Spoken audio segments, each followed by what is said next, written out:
नमस्कार, आप देख रहे हैं एनबी न्यूज़ और आज फिर से एक बार आपको हम रूबरू करा रहे हैं चर्चित चेहरे में एक ऐसी शख्सियत से जो इस गोरखपुर के हैं, सियासत से ताल्लुक़ रखते हैं, अल्पसंख्यकों के नेता हैं, 1991-2012 की विधानसभा चुनाव लड़ चुके हैं और अल्पसंख्यक के खास नेता माने जाते हैं। ऐसे ही शख्सियत है ज़फ़र अमीन डक्कू साहब। आपका स्वागत है साहब। लोगों का ये कहना है कि लोग योगी जी से डरते हैं, योगी जी के काम से डरते हैं, योगी जी के तेवर से डरते हैं। अपराधी नहीं डर रहे हैं। 5-5, 6-6 साल की लड़कियों के साथ बलात्कार हो रहा है।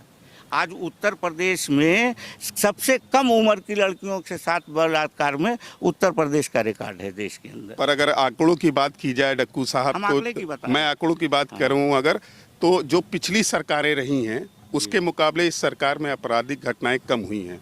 सरकार जब सारे आंकड़े तो बंद कर देती है। लेटेस्ट रिपोर्ट कहीं पे आपको आंकड़ों की नहीं मिलेगी, आपको मिलेगी पिछले साल की। और तब तक सुनिए तब तक का आंकड़ा देंगे जब तक कि पिछली सरकार से थोड़ा पीछे ना, उसके बाद आंकड़ा सरकारी नहीं रहेगा। आप ये मानते हैं कि आपकी जब सरकार थी तो उसमें भी आपराधिक घटनाएं तो इससे चरम पे थी? नहीं, ये अभी लेटेस्ट जो आंकड़ा आया 6 महीने से लेके 12 साल की लड़की तक सबसे ज़्यादा अपराध उत्तर प्रदेश में बलात्कार का इनके साथ हुआ, इनकी हत्या हुई। ये सरकारी रिकॉर्ड हम बता रहे हैं। नहीं, मगर इससे ज़्यादा कहीं रिकॉर्ड अगर देखा जाए तो नहीं रहा। चलिए आंकड़ों की बात। डक्कू साहब, आप अल्पसंख्यकों के नेता माने जाते हैं गोरखपुर में, ऐसा कहा जाता है, और समाजवादी पार्टी में आप हैं, और ये बात कही जाती है कि आप समाजवादी पार्टी के कम और आजम खां साहब के ज़्यादा करीबी माने जाते हैं। मतलब आप अगर एक तरह से देखा जाए तो आप समाजवादी पार्टी के साथ साथ, अगर हम ये कहें, लोगों का ये कहना है कि आप आजम खां साहब की पार्टी के हैं। नहीं, देखिए, किसी भी पार्टी में आदमी राजनीति करता है तो उसमें किसी न किसी के करीब हो जाता है, और ये हिंदुस्तान की बदकिस्मती है कि लोग ज़ात से ज़ात की राजनीति जोड़ने लगते हैं। मुसलमान अगर है तो मुसलमान की राजनीति, बहुसंख्यक समाज में जात पे आधारित राजनीति, तो एक समाज में ये बड़ी गंदी चीज़ है। मैं पूरे दावे के साथ कह सकता हूँ। नहीं, मैंने ये प्रश्न इसलिए आपसे कहा, नहीं डक्कू साहब, मैंने ये प्रश्न इसलिए किया आपसे क्योंकि जब एक समय था जब समाजवादी पार्टी को जब आजम खां साहब ने छोड़ा था, उस समय आपने भी समाजवादी पार्टी को छोड़ा था, और ये आरोप इसलिए भी है। हाँ, लेकिन अब उसमें भी लोग नहीं समझ पाते हैं। हम पहले छोड़े पार्टी और आजम साहब को पार्टी ने निकाला था, दोनों में फ़र्क है। हमने इस्तीफा दिया था, लेकिन वो उससे कनेक्ट हो जाता है। लेकिन हम लोग ऐसे हैं कि कहीं छोड़ के गए नहीं, बहुत से ऑफर आए। नहीं, आपने आजम साहब को छोड़ने के बाद आपने उनका साथ दिया। आपने समाजवादी पार्टी छोड़ने के बाद, आपने पहले छोड़ा या बाद में छोड़ा, पर आप आजम साहब के साथ रहे। जी, वो आजम साहब के साथ नहीं रहे, हम आवाम के अंदर जो बेचैनी थी हम उसके साथ रहे, और उसी आवाम के साथ आजम साहब भी साथ रहे। तो मसला तो वो था, उस वक्त की जो सियासत थी वो कम्युनलिज्म की, उसमें जो पार्टी का ने फैसला लिया था, और बाद में वो फैसला पार्टी को बदलना भी पड़ा। वो सारी चीज़ें तो मैं पीछे नहीं जाना चाहता हूँ। आज के दौर की सियासत पे ज़्यादा हम गुफ्तगू करना चाहते हैं। तो कुल मिला के ये है कि आज भी हमारे बारे में गोरखपुर के अंदर हमको कोई ये नहीं कह सकता कि हम सिर्फ मुस्लिम नेता हैं, मुसलमानों के नेता हैं, अल्पसंख्यकों के नेता हैं, इस तरह का चार्ज, इसलिए कि हमने जो काम किया गोरखपुर में। डक्कू साहब, इसी पे रोकना चाहूँगा कि अगर आप अल्पसंख्यक के नेता माने जाते हैं तो अल्पसंख्यक के और भी नेता गोरखपुर में हैं समाजवादी पार्टी के, सिर्फ आप ही क्यों? असल में हम सच बोल लेते हैं, और सच बोलने तो आपके हिसाब से बाकी बोलने वाले सच नहीं बोलते हैं। नहीं, आपने ऐसा कहा इसलिए मैं कह रहा हूँ। नहीं, हमारी छवि एक अच्छी रही है, कोई चार्ज हमारे ऊपर कभी लगा नहीं है किसी तरह का, और हम गवर्नमेंट में भी अपने वैसे ही रहते हैं और विपक्ष में भी वैसे ही रहते हैं। पर विवादों ने आपका साथ कभी छोड़ा नहीं, और विवादों में आप रहे, कभी ना कभी कुछ आरोप आप पे लगते रहे, और ये सबसे आश्चर्य की बात है कि वो आरोप लगाने वाले आप ही के पार्टी के लोग रहे। जी, सही है। और लेकिन ये भी सच है कि मैंने पूरे विपक्ष का जो है इस बात का शुक्रिया अदा किया कि मैं संघर्ष के मामले में मेरी लड़ाई सभी राजनीतिक दलों से हुआ करती थी जो हमारे विपक्ष रहे, लेकिन उसके बाद भी विपक्ष के किसी लीडर ने हमारे ऊपर कोई आरोप नहीं लगाया था। नहीं, हमारी ही पार्टी के विपक्ष का नहीं लगाया, पर आपकी पार्टी के हम कह रहे हैं हमारी पार्टी के एक नेता ने अपने परिवार की औरत को आगे करके आरोप लगाया, लेकिन उस वक्त हमारा फैसला देखिए। अब लोग कहते हैं कि साहब आपकी कदर क्यों होती, जो मेरे ऊपर आरोप लगा मैंने कहा मैं तब तक सक्रिय राजनीति नहीं करूंगा जब तक कि उस आरोप से मैं बरी नहीं हो जाता, और लगभग मैं बरी हो चुका हूं। तो आपके डक्कू साहब सिर्फ एक विवाद नहीं है, इसके पहले भी कई विवाद आपके नाम आए हैं, और उन नामों में भी आपका जो विरोध हुआ वो आप ही के पार्टी के लोगों से। तो विरोध तो मजबूत लोगों का होता है, आरोप गलत नहीं लगना चाहिए किसी के ऊपर, तो विरोध से हम घबराते भी नहीं। विरोध बहुत हुआ, और गोरखपुर की सरजमीन पे हम तो समझते हैं कि हमसे बड़ा संघर्ष किसी ने किया ही नहीं होगा। मैं अध्यक्ष भी रहा संगठन का 6-7 साल तक, और पूरा संघर्ष में ही गोरखपुर में। नहीं, आप राष्ट्रीय प्रवक्ता भी रहे, और एक चीज और है डक्कू साहब कि एक इसके पहले जो विधानसभा चुनाव आपने लड़ा था उसमें जिनसे आप सेकंड पोजीशन पे थे, बाद में वो आपकी पार्टी में आ गए। जी। और लास्ट जो चुनाव हुआ, आखिरी जो चुनाव हुआ विधानसभा का, उसमें ये लोगों का कहना है, ये आम जनता गोरखपुर के लोगों का कहना है कि आपने उनकी चुनाव में एक पार्टी के अच्छे सिपाही की भूमिका नहीं निभाई। जी, वो आप जो कह रहे हैं वो लोगों को देखने में लगा, लेकिन वो हमको इस्तेमाल ही नहीं किए। मैं उनके दरवाजे जाता था कि भाई चलिए लेवा चलिए कहीं, लेकिन उनको हो सकता है कि फायरब्रांड नेता रहे हैं गोरखपुर जिले के, तो उनसे उनका बहुसंख्यक समाज का वोट ना कट जाए तो हमको ना मंच पे ले गए हों, और उसके नतीजे में उनको जो प्रॉब्लम आना चाहिए वो हुआ। वरना आपका कहना ये है कि अगर उन्होंने आपको अपने साथ लिया होता तो अल्पसंख्यकों का जो वोट उनसे बिखर गया वो शायद मिल जाता और वो विधायक होते। हाँ, वो कुछ गलतफहमी हुई, अल्पसंख्यक का ही नहीं बहुसंख्यक समाज के देहातों का भी वोट उनका कटा, उन्होंने बाद में एनालिसिस किया। बहरहाल वो तो बात आई गई, और अब भी रास्ता हमने साफ कर दिया। नहीं, तो आप क्या लगता है कि अगर अगला विधानसभा वो फिर से लड़ते हैं तो आप उनके साथ होंगे? हम हर वक्त पार्टी के साथ रहे हैं, लेकिन अब ये उनके ऊपर है कि उनका हमको साथ लेके घूमने में नुकसान फायदा क्या होता वो समझे। हम तो तैयार हैं। डग्गू साहब, इस बार जो विधानसभा चुनाव 2022 में होना है, इसमें क्या आप भी दावेदार हैं? बिल्कुल दावेदार हैं। हाँ, और अब हमारे राष्ट्रीय अध्यक्ष जी समाजवादी पार्टी के माननीय अखिलेश यादव जी साहब हमको जहाँ से लड़ाना चाहेंगे हम वहाँ से लड़ेंगे। मुद्दा कहीं ना कहीं घूम के फिर से वहीं आता है कि अगर आपको टिकट पार्टी ने नहीं दिया, और एक जो पूर्व के विधायक थे जो इस बार भी फिर से लड़ने की संभावना है, उनका भी नाम, वो भी दावेदार हैं, तो क्या उस कंडीशन में आप सारी चीजें भूल के उनका साथ देंगे? तो पार्टी तय करेगी और पार्टी एडजस्ट करेगी। हो सकता है पार्टी हमको कहीं और से लड़ा दे जहां हम ज्यादा यूजफुल हों। नहीं, लोगों का कहना है कि आपके जिन्हें दावेदार तो हम ही हैं, उससे इनकार नहीं हो सकता। लोगों का कहना है कि आपके जो रहनुमा हैं समाजवादी पार्टी के, लोगों का ये आरोप है कि आजम साहब वो जेल में हैं, तो आप शायद उतने सशक्त तरीके से आपकी पैरवी नहीं हो रही है, आप दावेदार नहीं माने जा रहे हैं। नहीं, हम तो हमारे राष्ट्रीय अध्यक्ष जी तो हमको काफ़ी काम देते हैं, हम करते हैं, और ऐसा कुछ नहीं है। और सिर्फ पैरवी की बुनियाद पे टिकट नहीं मिलता, कैलिवर की बुनियाद में समाजवादी पार्टी लोगों का ये कहना है कि आपको जो 2012 में आपको विधानसभा का टिकट मिला वो आजम साहब की बदौलत ही मिला, या आप जिस भी कमेटी में रहे वो आजम साहब की ही वजह से ही रहा, ऐसा लोगों का कहना है। हाँ, तो 89 में तो आजम साहब नहीं थे, और वीपी सिंह जी ने हमको टिकट दिया था जनता दल से गोरखपुर शहर, वो 1991 में। पर वो समाजवादी पार्टी की सरकार नहीं थी। हाँ, समाजवादी पार्टी की नहीं थी, लेकिन वो नेताजी उत्तर प्रदेश के मुख्यमंत्री रहे, उसी के जस्ट बाद ही चुनाव हुआ था, 2 पार्टियां हो गई थी। अच्छा, मैं 1 साल से नेताजी से। अब थोड़ा सा लगाते हैं, आपने बड़ा अच्छा दिया। अगर आप कहते हैं कि नेताजी की समाजवादी पार्टी है, समाजवादी पार्टी से अलग होकर एक पार्टी बनी शिवपाल यादव जी की, पर कहीं ना कहीं ये क्लियर नहीं हो पा रहा है कि माननीय मुलायम सिंह यादव, जिन्हें आप समाजवादी पार्टी के लोग नेताजी के नाम से संबोधित करते हैं, वो आखिर किस तरफ हैं? क्योंकि अगर आप देखिए तो शिवपाल जी की भी पार्टी में उनका चेहरा दिखता है और समाजवादी पार्टी में भी उनका चेहरा दिखता है। नहीं, नेताजी तो अब सिर्फ समाजवादी पार्टी के कार्यालय पे जाते हैं और समाजवादी पार्टी के सरपरस्त भी हैं नेताजी, और नेताजी आके कार्यकर्ताओं को दिशा निर्देश भी गाहे बेगाहे पार्टी कार्यालय पे आके देते हैं। तो समाजवादी पार्टी के साथ हैं, उनकी सरपरस्ती में है। और शिवपाल जी की जहाँ तक बात है तो वो तो किसी सिपा ने वो पार्टी ज़रूर अलग बनाए, और लेकिन वहीं भारतीय जनता पार्टी ने बहुत बड़ा बंगला भी उनको दिया।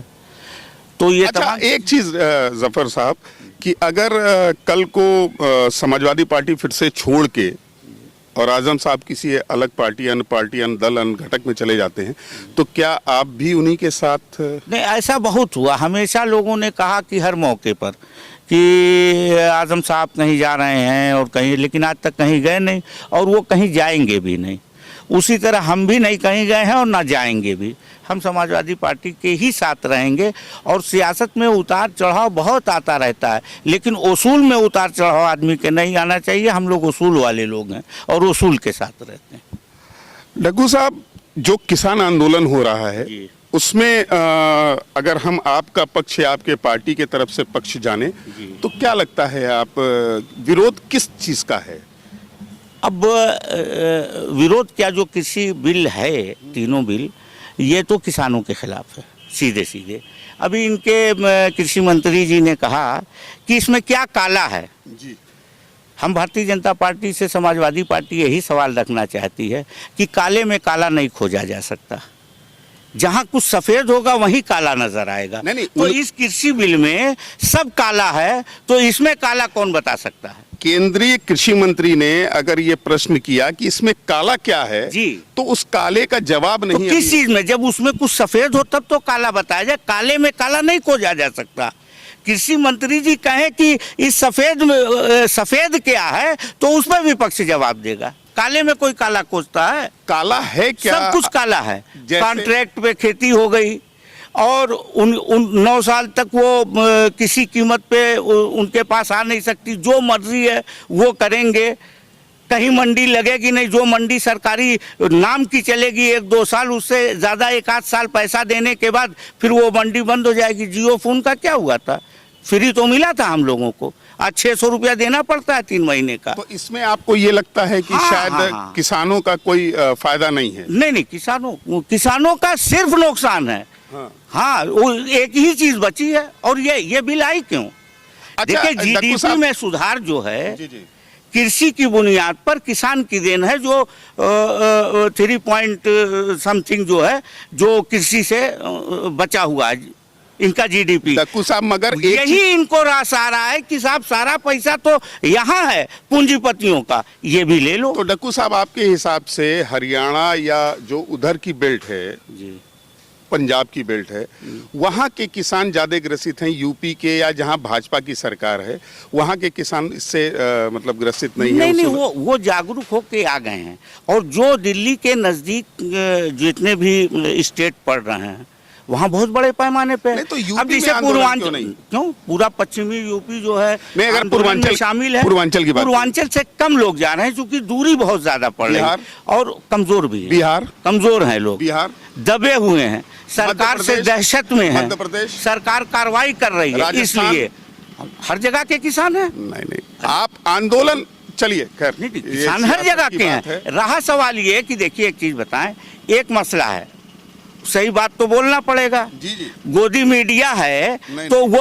नहीं, जो गोदी में आप थोड़ा नाराज हो रहे हैं साहब, मगर ये प्रश्न मेरा इसलिए था कि अगर हम बात करें, गोदी मीडिया कह रहा है तो हमको भी तो कहने का कहीं नहीं, आप स्वतंत्र हैं, आप एकदम कहिए। आपको राजस्थान के किसान को ना देखा है तो इसका मतलब राजस्थान के किसान नहीं है? नहीं, पूर्वांचल के किसान नहीं दिखा ना। कह रहा हूँ कि पूर्वांचल के किसान दहशत में है। हमारे मुख्यमंत्री जी पूर्वांचल के हैं, आप भी साहब क्या बात कर रहे हैं? नहीं, आपके हिसाब से अगर हम बात करें तो अगर यूपी के पश्चिमी की भाग की बात आप कर रहे हैं तो, मगर जो टिकैत साहब ने रास्ता जाम और उत्तर प्रदेश का एक आंसू पूरे हिंदुस्तान को हिला दिया, पूरी सरकार को हिला दिया, वो आंसू उत्तर प्रदेश का है। और उसके बाद उत्तर प्रदेश पे सवाल खड़ा हो। भाई टिकैत तो उत्तर प्रदेश के हैं ना, टिकैत किसी सरदार के आंसू ने आंदोलन को फिर खड़ा नहीं कर दिया, पर डक्कू साहब, सरकार परेशान नहीं हुई। डक्कू साहब, मगर एक बात का सिर्फ प्रश्न चाहिए कि अगर टिकैत साहब ने हर जगह चक्का जाम, और जो संगठन थे उन्होंने चक्का जाम और रास्ता बंद की घोषणा की थी, उन्होंने एक अपने वक्तव्य में, अपने जो स्टेटमेंट था उसमें उन्होंने कहा था यूपी में नहीं होगा, ऐसा क्यों? इसलिए कि साजिश हो जाएगी यूपी में। सारी साजिश यूपी से होनी थी, इसलिए उन्होंने ऐन टाइम पे वो फेल कर दिया। कितनी बड़ी साजिश लाल किले से हो गई, किसके किसके साथ फोटो। मतलब आपका कहना है कि ये प्रदेश सरकार ने या भाजपा ने ये प्रदेश सरकार के खिलाफ भी साजिश हो जाए। हम साजिश की बात कर रहे हैं, हम ना प्रदेश सरकार को कह रहे हैं ना हम केंद्र सरकार को कह रहे हैं। साजिश कोई कर सकता है, सवाल ये है साजिश का, तो वो काम नहीं हो पाए। देखिए कितने अच्छे तरह से आंदोलन हो गया 3 घंटे का, और यूपी बाहर रहा। हो सकता है यूपी अंदर होता तो उसका दूसरा रूप। जो झंडा फहराया गया, जो सारी चीजें हुई, बहुत निंदनीय हुई। उसमें आपका ये आरोप है कि जिसने झंडा फहराया वो किसान नहीं था, और वो भाजपा का एक भेजा फोटो थी भाजपा के। सनी देओल का वो चुनाव में सबसे खास रहा है, सारा मैनेजमेंट उसने किया है। उसकी माननीय प्रधानमंत्री जी के साथ इस तरह गृह मंत्री जी के साथ फोटो है। उस फोटो को इनकार नहीं किया गया, वो फोटो गलत है, उस पर कोई मुकदमा नहीं लगाया गया, यानी कि वो फोटो सही है। डक्कू साहब, अगर प्रधानमंत्री के पास सांसद तो मिलने में कई महीना लग जा रहा है, और लाल किले पर झंडा फहराने वाले प्रधानमंत्री जी के साथ आते हैं, इसलिए ये बात है। डक्कू साहब, अगर इस तरह की बात करें तो यूपी के जो सबसे बड़े माफिया हैं, अगर हम यूपी के टॉप 5 या टॉप 10 माफियाओं की बात करें, तो वो कहीं ना कहीं किसी न किसी रूप में आपके पार्टी से जुड़े रहे हैं, या पार्टी में रहे हैं, या आपके राष्ट्रीय अध्यक्ष जी के खासम खास रहे हैं। राष्ट्रीय अध्यक्ष जी तो अपराधी को जिनके खिलाफ ही कार्रवाई कर रहे हैं मन से ढकेल दिया इलाहाबाद के अंदर उन्होंने।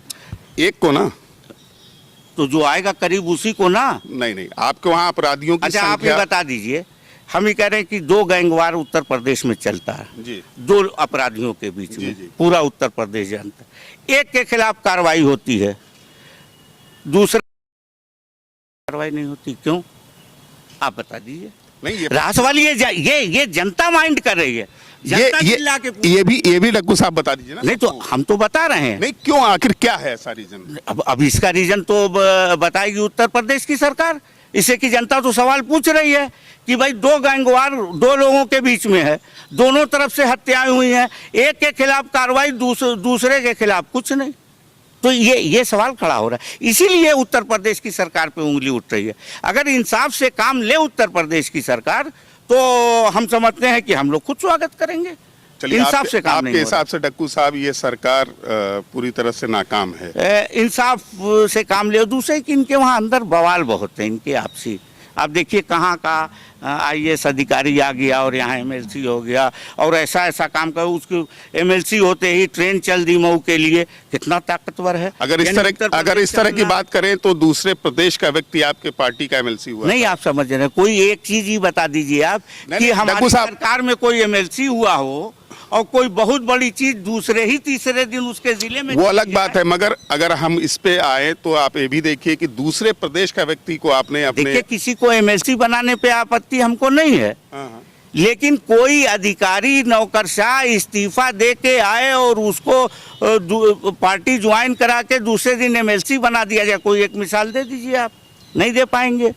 सवाल इस बात का है, और उसके बाद वो ट्रेन भी मऊ का रहने वाला है, चला दिया कि हम मऊ के रहने वाले हैं।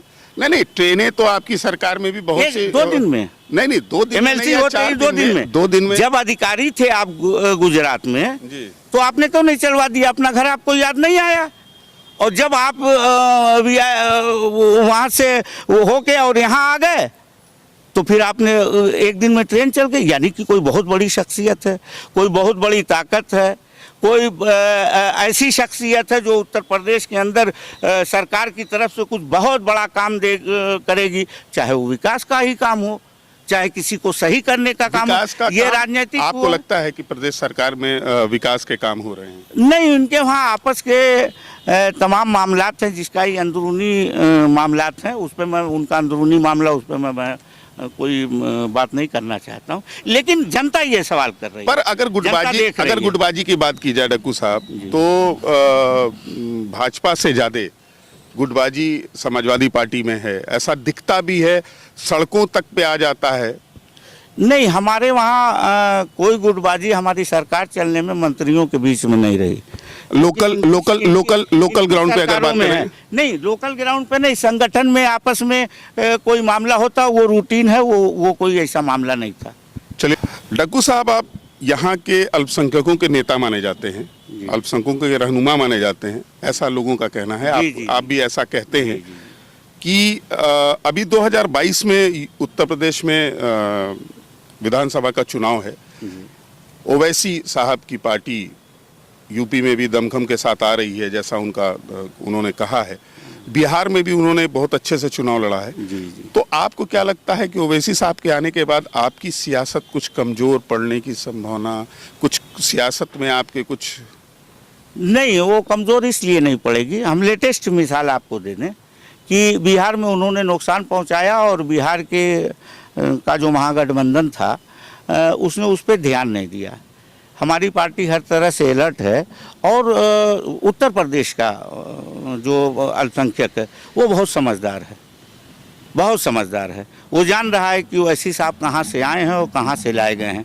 जैसे मिसाल के तौर पे इनको सबसे पहले भेजा गया बिहार के बाद कि साहब पश्चिमी बंगाल, और जब वहाँ गए तो वहाँ क्या हुआ, बड़ा हल्ला हुआ और सारे टीवी चैनल ओवैसी साहब जा रहे हैं, यानी फिर कुछ करामात बिहार की तरह वहाँ दिखा देंगे ममता बनर्जी के लिए। मतलब सुनिए मैं थोड़ी सी बात मैं सुन, लेकिन ये वहाँ गए, लेकिन वहाँ क्या हुआ, वहाँ उलमाओं ने मीटिंग किया और कहा कि भाई जो अपने सभाओं में अगर सांप्रदायिक नारा लगवाता है, चाहे वो भारतीय जनता पार्टी हो तो वो बुरी है, अगर भारतीय जनता पार्टी सांप्रदायिक नारा लगवाती है और उस पर वोट लेती है तो वो बुरी है, और वही नारा अगर सांप्रदायिक अपना धार्मिक नारा लगवाते हैं वो ऐसी राजनीति में किसी पब्लिक मीटिंग में तो वो भी तो बुरे हैं। और वहाँ के उलमाओं ने मीटिंग किया और साफ ओवैसी का बहिष्कार किया। तो जानते हैं अब भारतीय जनता पार्टी परेशान हो गई कि तो ओवैसी की चलेगी नहीं, तो वहाँ एक नया लीडर पैदा किया है मुसलमान का, और वहाँ वो उससे रैली कराई जा रही है। लेकिन ऐसा कुछ होना नहीं है। उत्तर प्रदेश के अल्पसंख्यक अलर्ट हो चुके हैं, वो जान रहे हैं कि भाई उत्तर प्रदेश के अल्पसंख्यक जो हैं वो आजम साहब को ही अपना रहनुमा मानते हैं। और गोरखपुर की अगर बात करें तो आप अल्पसंख्यकों के रहनुमा। आजम साहब को तो सब में बेल होती गई जी, इसलिए कि सारे फर्जी मुकदमे हैं। अच्छा सुनिए मैं आप ही की बात मैं कर रहा हूँ, हम रहनुमा पे ही बात कर रहे हैं। तो उसमें बेल होती गई और फिर नया मुकदमा ये करते जा रहे हैं, SIT जांच कर दिया, अभी ED वाला कर देंगे। ऐसा क्यों है? ऐसा सिर्फ इसलिए है कि जान रहे हैं कि आजम साहब अगर निकल गए चुनाव के पहले तो ओवैसी का मतलब खत्म हो जाएगा। उत्तर प्रदेश में 25-50 वोट भी नहीं काट पाएंगे जिस मकसद के लिए ओवैसी साहब उत्तर प्रदेश में आए।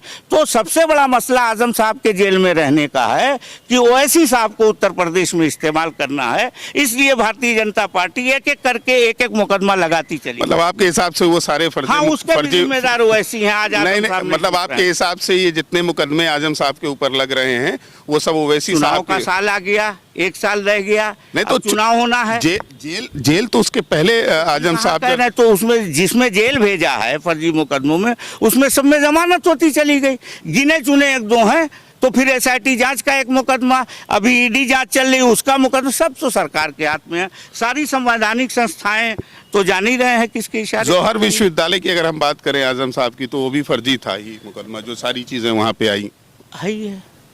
नहीं, अभी ये साफ नहीं हुआ ना डक्कू साहब। समाजवादी पार्टी ने कभी बदले की भावना से कोई काम नहीं, बदले की भावना नहीं। डक्कू साहब, मेरा प्रश्न दूसरा था। बताइए कि जो उन्होंने जमीन लिया, रजिस्ट्री लिया, रजिस्ट्री लेने के बाद वो यूनिवर्सिटी बनी। अब आप जिसने रजिस्ट्री कर दिया उसी से जबरदस्ती अगर दबाव देके एप्लीकेशन लेके और फिर सरकार एक बदले की भावना से, हमारा ये कहना और अपील है हमारी उत्तर प्रदेश पर ऐसा नहीं, हमारी अपील है कि वो विश्वविद्यालय है और विश्वविद्यालय को खास करके आप उत्तर प्रदेश की सरकार मंदिर कहती है, तो मंदिर को तो बचाने का काम उसका होना चाहिए। आप जो कह रहे हैं कि ये सरकार आई, सरकार ने जबरदस्ती वहाँ के काश्तकारों से फिर से एप्लीकेशन डलवाया इनके खिलाफ, पर कुछ ऐसे एप्लीकेशंस भी पड़े थे, कुछ ऐसी चीज़ें भी पड़ी थी जो सरकार आने से पहले ही पड़ी हुई थी, पर सरकार चूंकि उनकी थी इसलिए कार्रवाई नहीं हुई।